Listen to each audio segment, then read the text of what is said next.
Obrigada, Jefferson. Eu ia te buscar no aeroporto. Vem, minha querida.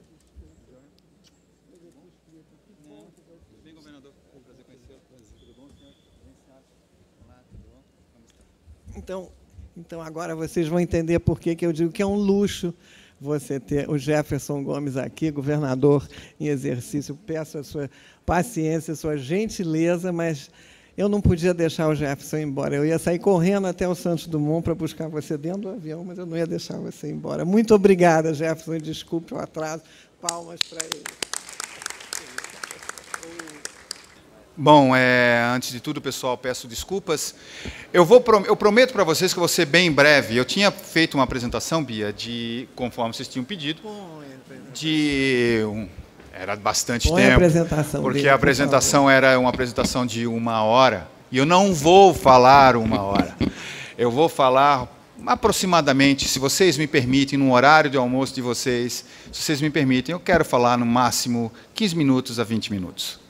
Que é mostrar para vocês o que nós, brasileiros, afinal de contas, a gente gosta de falar muito mal da gente, né, diga-se de passagem, mas nós temos uma arquitetura muito interessante para ser discutida com vários lugares.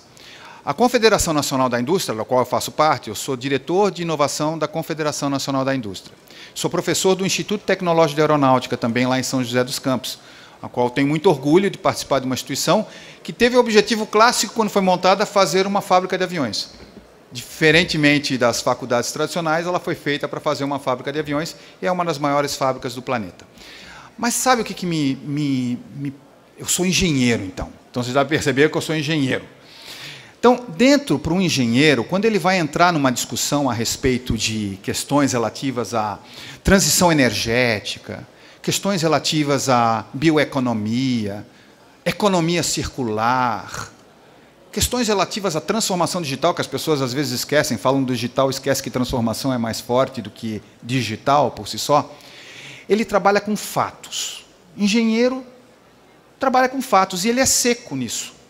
E daí eu posso botar aqui eu tenho a apresentação. Quando eu paro para tentar entender se tem condições de trabalhar, por exemplo, com hidrogênio verde, se tem condições de trabalhar com crescimento sustentável, não na Foz, mas ao longo da margem do rio Amazonas, nas 92 populações ribeirinhas, para a gente colocar 1 litro de diesel na Amazônia, a gente gasta 3 litros de diesel, para colocar 1 litro.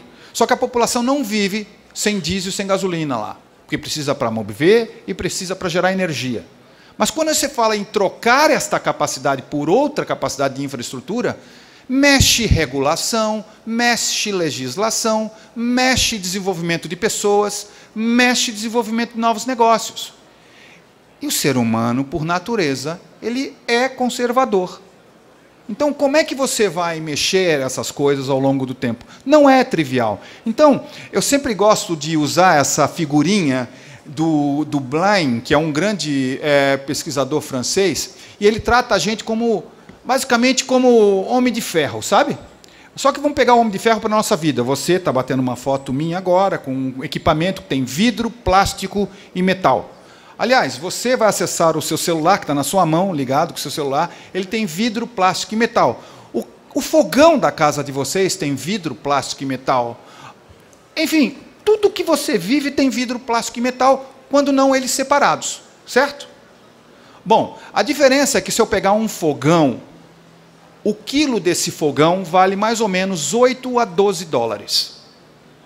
Se eu pegar um carro que tem vidro, polímero e metal, ele vale mais ou menos, um SUV, vale mais ou menos uns 25 dólares o quilo. Um carro caro custa uns 3 mil dólares o quilo, um Viper. Só que isso é o preço da prata, 3 mil dólares o quilo. Tá bom? Fácil assim de entender. Se eu pegar um satélite, o seu celular, amigo, que você está aqui na mão, são 66 sacos de soja. A ministra aqui da Agricultura alemã foi muito clara nisso, em falar as possibilidades do que eles estão trabalhando na bioeconomia. Mas aí tem 66 sacos de soja no seu smartphone. Vale 5 mil dólares o quilo desse smartphone. Vidro, plástico, metal.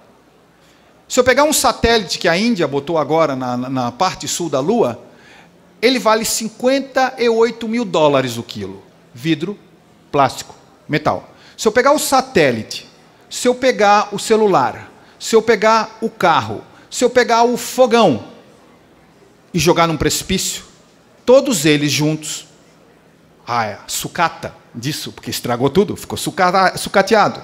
Tudo isso junto vai valer 5 dólares. Portanto, as nações funcionam por complexidades econômicas. Nações que conseguem ativar complexidades econômicas maiores são nações mais fortes no mundo. Qual é a nossa capacidade de entendimento de vidro, plástico e metal para gerar mais valor agregado para a sociedade? O problema é que para eu fazer um vidro, eu gasto mais de 1.500 graus Celsius. Para eu fazer um metal, transformar um metal, eu gasto mais que 1.000 graus Celsius. Para eu fazer um polímero, são 300 graus Celsius. Poxa vida, a gente não contabiliza na nossa vida essa energia. Quando começou a Revolução Industrial, cada ser humano gastava aproximadamente 5.000 kWh por ano. Governador, só 5.000. Isso não é pouco.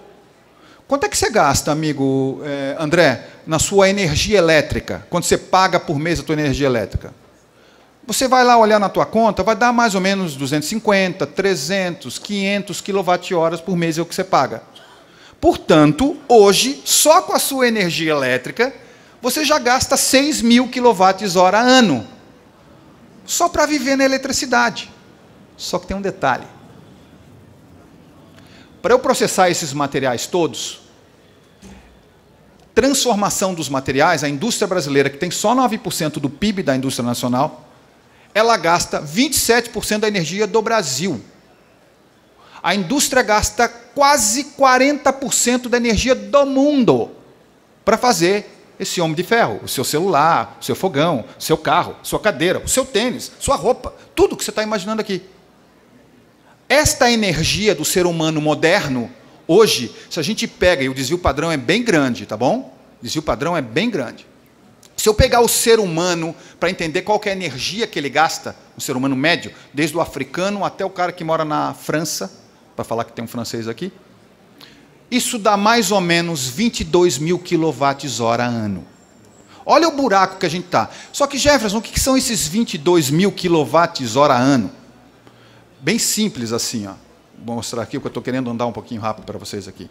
Se eu pegar e estratificar da onde vem esses 22.000 kW, olha o que eu vou dizer para vocês. A gente, no início da Revolução Industrial, usava madeira. Aliás, a gente usa madeira para muita coisa ainda. Madeira é muito importante. Inclusive, o Brasil é rei em fazer carvão vegetal. E ele planta em áreas degradadas. O teu presidente hoje está lá no Maranhão, você falou que hoje, no Piauí, né? Piauí. Então, ali do lado, ali no Maranhão, nas áreas degradadas, muitas indústrias plantam árvores para fazer carvão vegetal. Que o poder calorífico para você fazer minério de ferro, custa caro fazer minério de ferro, porque você tem que esquentar o minério, que é pedra, metal, tem tudo lá dentro, e você tem que vazar uma coisa chamada ferro, que a gente chama de ferro gusa. Esse ferro a gente usa para fazer aço lá na frente.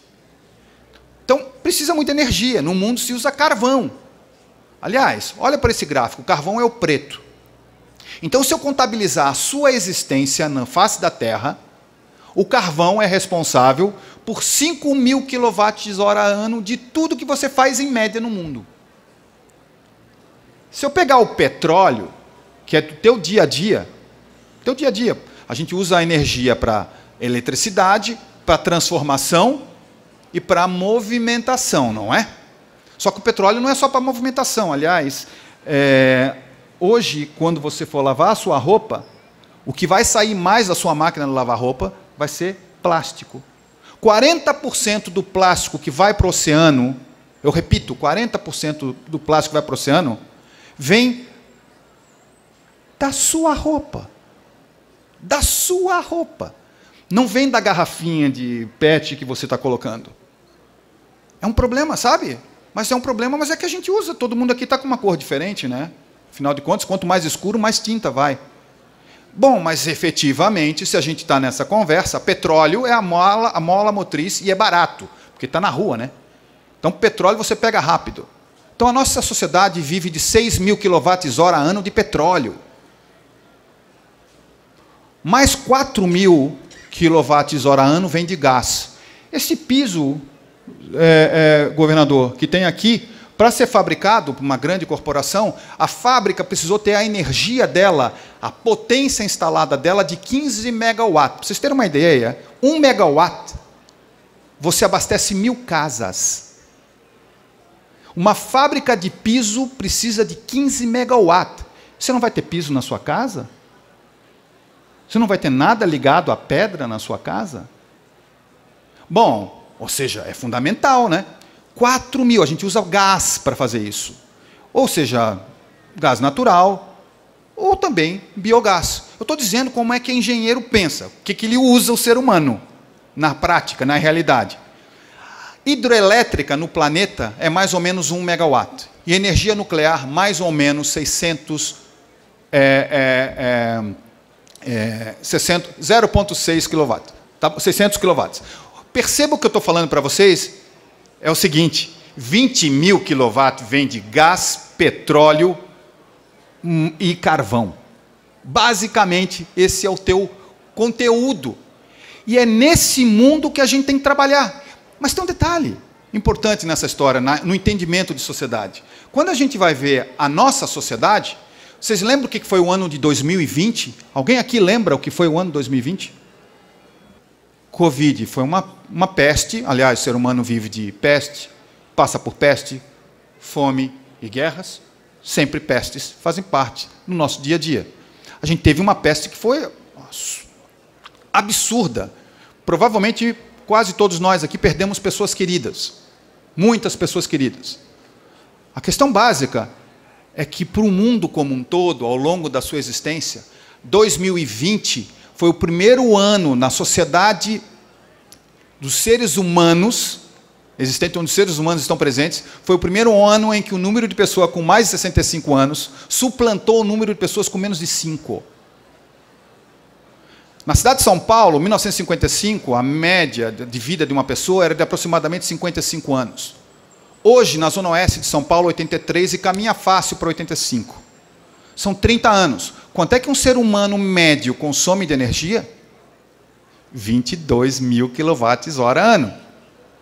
30 anos de pessoas a mais consumindo 22.000 kWh ano.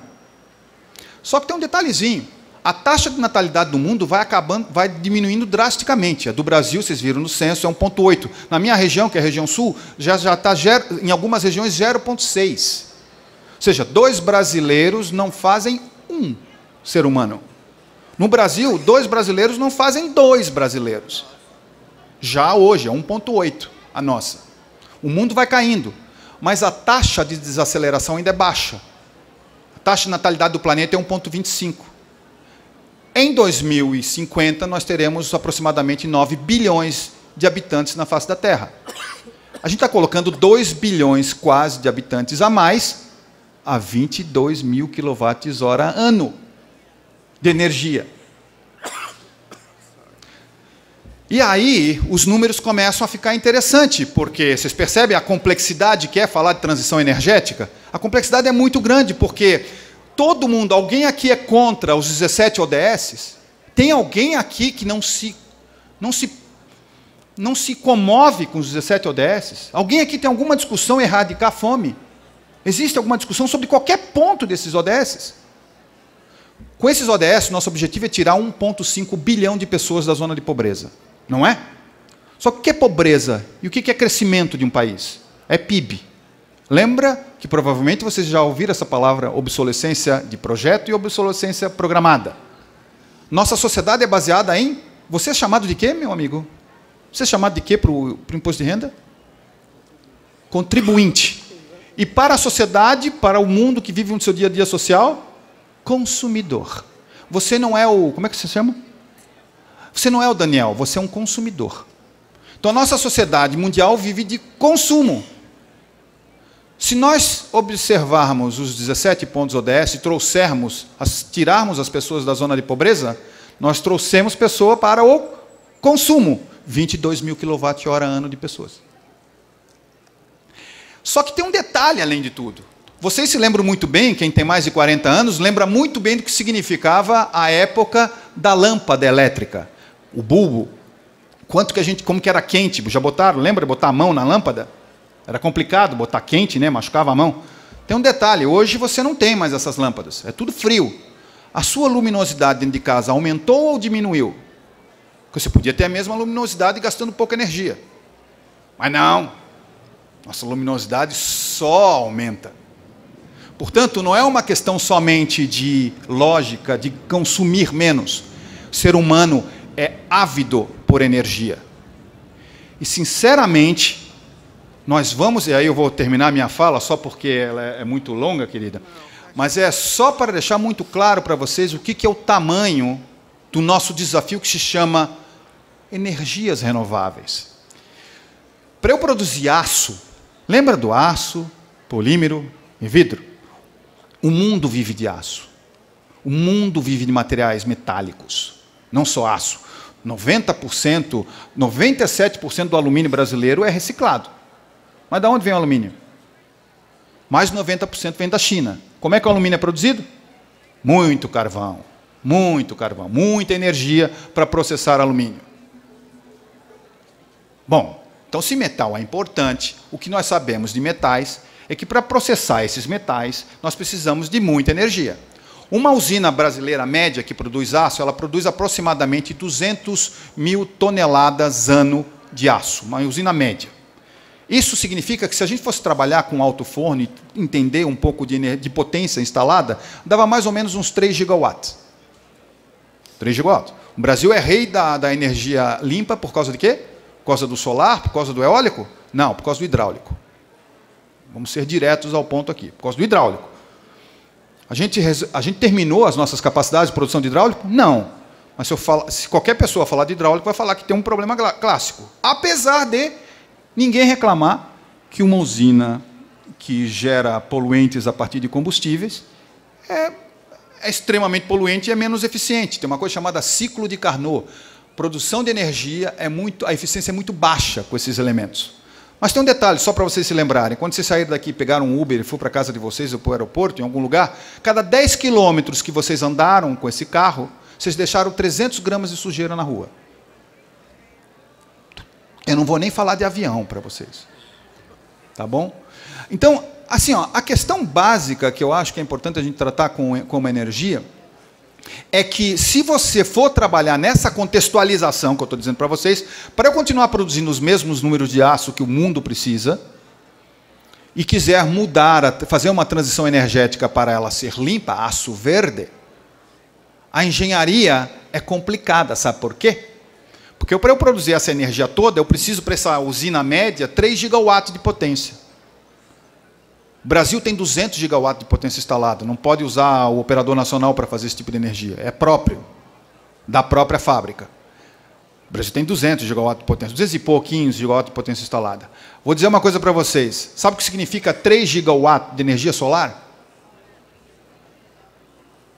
3.000 hectares de dispositivos solares montados. 3.000 hectares. Se eu mudasse toda a energia da França, uma pessoa aqui da França, da OCDE, falou, a França é energia nuclear. Se eu pegasse toda a energia nuclear que eles utilizam, aliás, o francês gasta 3 vezes mais energia que a gente brasileiro. Então, um cidadão francês gasta 3 vezes mais energia do que... Aliás, provavelmente você, Bia, nós gastamos a mesma coisa que um francês. Eu estou falando média, tá bom? Porque o desvio padrão é muito grande. Mas a questão básica nessa história toda é que a França emite a mesma quantidade de gás de efeito estufa que a gente. Se eu botar em coletor solar em toda a França, eu vou precisar botar, para a mesma quantidade de energia que eles usam, eu vou precisar botar um coletor solar a cada 1 quilômetro de distância. Você sabe como é feito um coletor solar? Tem uma base de cimento pesadésima. Sabe como é que faz cimento? Eu pego calcário, aqueço com energia que tiver disponível. Não importa se essa energia é limpa ou não. Na hora que eu aqueço o calcário, lembra do colégio? Química. Você esquentou, calcário, KCO3, separa KO, cal, e mais CO2. 75% da emissão para a produção de cimento do mundo emite CO2. Ou seja, eu vou precisar montar um monte, um a cada 1 quilômetro. Aí eu vou ter que fazer essas hastes de metal para fazer esses coletores solares, para segurar, né? Porque ele tem que ter deflexão, ele não pode ser duro. Porque esse vento é danado, ele é como um bobo, né? Sabe aquele bonequinho do bobo? Ele tem que fazer assim, para pegar os ventos alísios e assim vai. A questão é metal? Quanto é que vai de energia para fazer esse metal? E o que segura as pás, chamado nacelle, que é um fundido enorme. Você tem ideia de quanto gasta o forno para fazer um fundido enorme? O que estou querendo dizer para vocês é que toma cuidado quando fala em energia renovável, porque dependendo da quantidade que você coloque por causa de um modismo, ela deixa de ser sustentável. Eu não estou dizendo que energia solar não seja muito bom. Eu sou fanzoca de energia solar. Adoro energia solar. Eu sou engenheiro, eu trabalho... para mim, um gerador eólico é um avião ao contrário. Eu adoro as questões relativas à mecânica dos fluidos existentes num coletor solar. Aliás, se a gente botasse coletor solar em cima do mar, ia ser muito legal. E vai ter problema com a questão ambiental, porque, afinal de contas, o mar no Brasil, lá na região nordeste, é de 50 a 100 metros. Imagina como é que a biodiversidade é 50 a 100 metros. É enorme. Mas vamos lá, vamos colocar coletor solar, vamos encher de coletor solar lá no mar. Para você fazer isso, um coletor solar é como um transformer para montar, que é um barco que vira um coletor solar. Coletor eólico é um barco. Eu emprego 7 mil pessoas para fazer um coletor eólico no mar. 7 mil pessoas. Pô, é legal. Geração de renda, bacana. Mas percebe que sustentabilidade é complexidade em pessoa? E eu só falei de energia. Se a gente atender os 17 ODS e trouxer todo esse pessoal, como a gente vai trazer, porque nós somos seres humanos e ser humano não perde essas batalhas, a gente vai precisar de 40% mais de água, 40% mais de energia. 40% mais de água, 40% mais de alimentos. O que eu estou querendo dizer, gente, é assim, ó, se você não traçar planos estratégicos muito bem elaborados, e não querer simplesmente copiar gente de tudo quanto é lugar do mundo, que vem com uma tecnologia e acha que aquilo é a coisa mais importante, e não respeitar o local. O local é que manda, o local é que determina, e não é o grande local, é a região específica, não é Brasil, é a região do Jequitinhonha, é a região da foz do rio Amazonas, que é diferente da região do rio Madeira, lá no Acre. É tudo diferente, não é a Amazônia, é um monte de lugar diferente. E cada lugar tem um formato de geração de energia para uma sociedade. E diga-se passagem, tecnologia é meio, ela não é fim. Fim é desenvolvimento social, fim de social é desenvolvimento de formação de pessoas e desenvolvimento de novos negócios. E, finalmente, ligado com regulações e legislações. Eu vou terminar aqui a minha apresentação, porque ela é bem grande. Eu peço para o rapaz lá, você pode ir para o final da apresentação, querido? Eu vou passar, se vocês me permitirem, eu vou deixar com a minha amiga Bia, eu vou deixar com ela aqui a apresentação, e ela deixa disponibilizada a apresentação toda para vocês. Só me traz o vídeo antes. Tá? Porque o vídeo, só não põe ainda, tia. Só não põe ainda. Só que é o seguinte, não adianta a gente começar a trabalhar coisas sem envolver sociedade. Não é tecnologia. É gente. Nós começamos um programa, vocês já ouviram falar de sisal? Todo nordestino sabe bem o que é sisal. Afinal de contas, ele que sustenta toda a produção alimentar dos animais que vivem no sertão. Mas vocês já tiveram lá? Já foram lá ver? Como é que é a população de lá? Será que se a gente diz tanto, o Nordeste, para vocês terem uma ideia, a potência nacional, a potência de energia, a potência para energia elétrica, a potência para geração de energia do Brasil, hoje instalada é de 220, 200 e blá, pouquinho, gigawatt. Se eu pegar só o vento da Arábia Saudita brasileira, chamado Nordeste brasileiro, e ainda mais sertão brasileiro, se eu pegar só o vento, nós temos aproximadamente 900 gigawatts de potência. Isso é mais do que a Europa consome. Então, o sertão, alto lá, cuida quando você fala do Nordeste brasileiro, que daqui a pouco, daqui a uns 20 anos, vocês vão entender o que vai acontecer. Tá bom? E daí tem uma coisa importante. Essa região, que é super carente, ela é rica em sisal. O europeu fala agave. Acontece que o mercado aeronáutico, por exemplo, ele é composto por uma máquina pesadona. Vocês já viram aqui? Saindo, levantando o voo e descendo o voo? É uma coisa fantástica, né? É uma coisa fantástica. Só que eu quero só lembrá-los uma coisa. Quando vocês pegarem um voo de Guarulhos, lá em São Paulo, para Frankfurt, saiba que aquela aeronave deixou aproximadamente 120 mil litros de combustível. Consumiu 120 mil litros de combustível. Você tem carro, senhor? Não tem mais carro, mas lembra quantos litros vão num tanque de combustível? Uns 40 litros, uns 50 litros. Vocês sabem disso, vocês vão no posto botar gasolina, não vão? Falei 160 mil. 160 mil. Um voo. Só que a eficiência de uma turbina, ciclo de Carnot, vai ser 27%. Vamos arredondar as coisas? Você, com 40 mil litros de combustível, você fez o trabalho existir. 120 virou a segunda lei da termodinâmica, chamada entropia. É energia que está lá que não vai poder ser usada para nada. Fumaça. Fumaça, sujeira. Bom, perguntinha clássica. Quanto tempo vocês acham?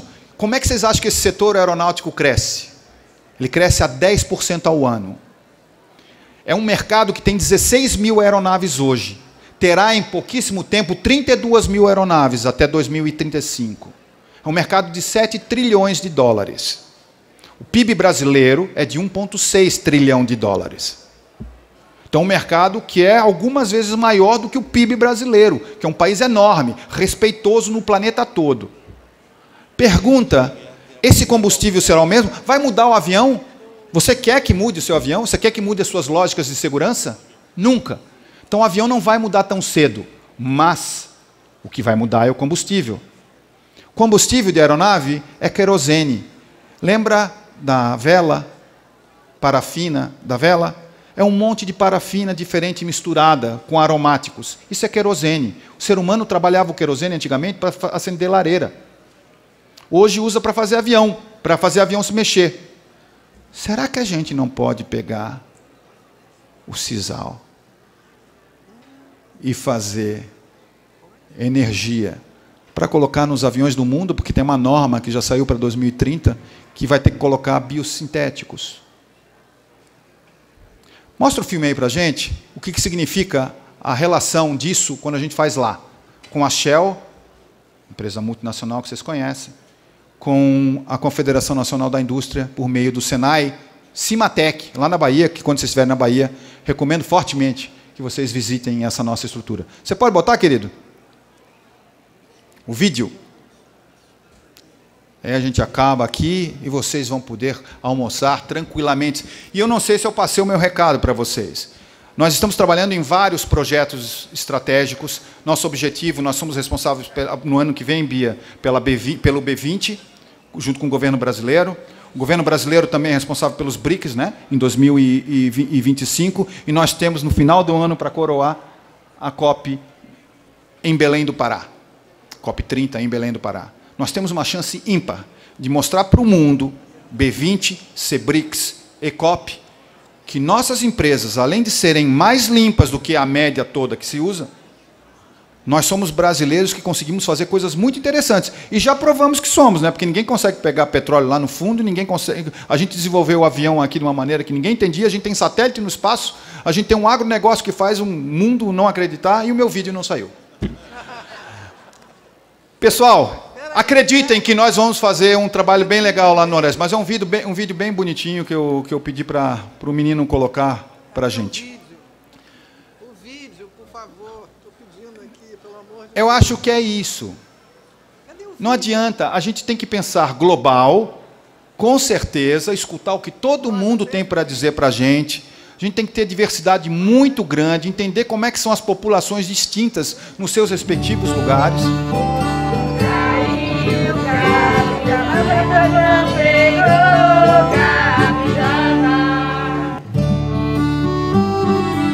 O sertão é uma espera enorme, como disse Guimarães Rosa em sua obra-prima, O Grande Sertão Veredas. Mas o sertão também pode ser uma mudança enorme.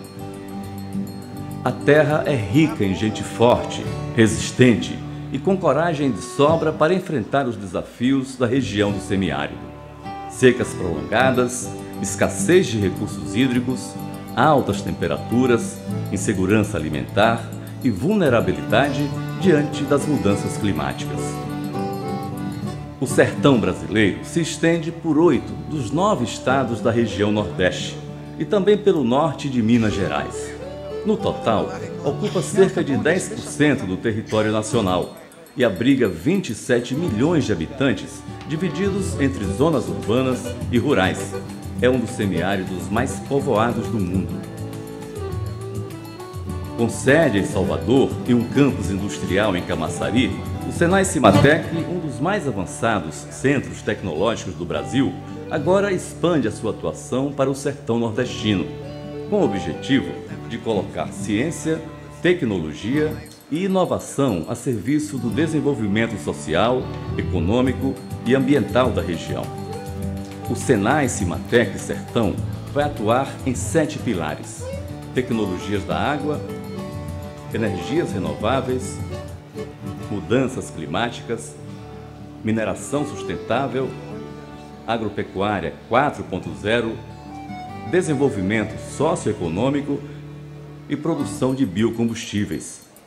Através de parcerias com outras instituições, empresas nacionais e internacionais e também com produtores locais, o Senai Cimatec chega ao sertão com o propósito de iniciar um novo ciclo de desenvolvimento na região, com a missão de criar novas oportunidades para a população sertaneja, desenvolver novas cadeias de negócios e retomar a biodiversidade do semiárido. O Senai Cimatec agora também é sertão. E como descobriu em sua travessia por essas terras o mestre Guimarães Rosa, nós também acreditamos que o sertão é do tamanho do mundo. Senai Cimatec, feito na Bahia, para o Brasil e para o mundo. Nós temos mais de 2.600 projetos na área de desenvolvimento ambiental, pesquisas para a economia circular, pesquisas para a bioeconomia, desenvolvimento e transformação digital, mais de 2,5 bilhões de projetos de pesquisas executados. São mais de 80 empresas que estão instaladas dentro das nossas 28 unidades espalhadas pelo Brasil afora. Nós fomos montados pela Fraunhofer e pelo MIT, num projeto de 10 anos atrás. Somos mais de 1.200 pesquisadores lá dentro, tentando trabalhar com essas empresas nessas temáticas específicas. Obrigado, pessoal. Tenham um excelente almoço, vocês todos. Obrigado, gente. Eu não sei como chegar. Não, querido. Apoio da FINEP, apoio da... Eu disse a vocês que era imperdível. Eu acho que vocês estão de acordo comigo. Uma salva de palmas, porque ele ficou até agora para poder fazer essa apresentação. Jefferson, muito obrigado.